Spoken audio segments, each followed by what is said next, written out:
Hello students, in the previous chapter we have discussed about carbohydrate metabolism. Today we will discuss a new chapter, that is lipid metabolism. So first of all we will discuss what are lipids. Lipids are the group of naturally occurring macromolecules characterized by their insolubility in aqueous solution and solubility in organic non-polar solvent like ether, acetone, chloroform, benzene, etc. Lipids are considered as a major source of energy to animals next to carbohydrates. These are classified into basically three groups. First is simple lipids, next is compound lipids, and third is derived lipids. Now, simple lipids are the esters of fatty acids with alcohol. They can be further subdivided into fats and oil and waxes. Next are compound lipids. Compound lipids contain some substances in addition to that of fatty acids and alcohol. They may be subdivided into phospholipids or glycolipids. Now, derived lipids are the substances obtained on hydrolysis of simple and compound lipids, but they still possess the properties of lipids. For example, fatty acids, higher alcohols other than glycerol, sterols, hydrocarbons, etc. Now, fatty acids are oxidized to carbon dioxide and water in the human body by the following three pathways. Number one is beta oxidation, another is alpha oxidation, and last is omega oxidation. Out of which beta oxidation is the principal pathway by which bulk of the fatty acids get oxidized, liberating energy.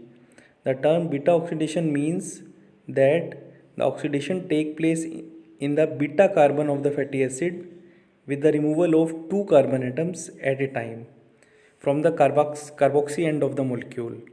Now, fatty acids contain both even and odd number of carbon atoms, as well as only unsaturated fatty acids atoms are oxidized by beta oxidation.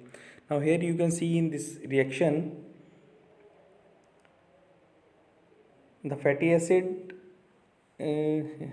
is first activated to form acyl coenzyme A in the first step, and in the further steps they are converted into acetyl coenzyme A and acyl coenzyme A with two carbon less. Now we will discuss this cycle in detail in the next page. Now, what is beta oxidation, or it is also known as Knoop's beta oxidation theory? Now, five reactions are involved in the beta oxidation process as shown below. All these reactions take place in the cell mitochondria. First is activation, next is desaturation, then hydration, oxidation, and thiolytic cleavage. In the first step, any fatty acid, for example palmitic acid, is first converted into the coenzyme A, that is fatty acid coenzyme A, in the presence of enzyme thiokinase, and one ATP is converted to AMP and pyrophosphate. In the next step, the fatty acyl coenzyme A is converted into fatty acid coenzyme A is converted into fatty acyl coenzyme A by the enzyme acyl dehydrogenase, and one FAD is converted into FADH2. In this, one hydrogen atom molecule is released, and this fatty acyl coenzyme A is converted into enoyl coenzyme A by the removal of water molecule, and this enoyl coenzyme A in the fourth oxidation step is converted into beta keto fatty acid coenzyme A by the enzyme beta hydroxy acyl coenzyme dehydrogenase, and one NAD positive is converted into NADH plus H positive.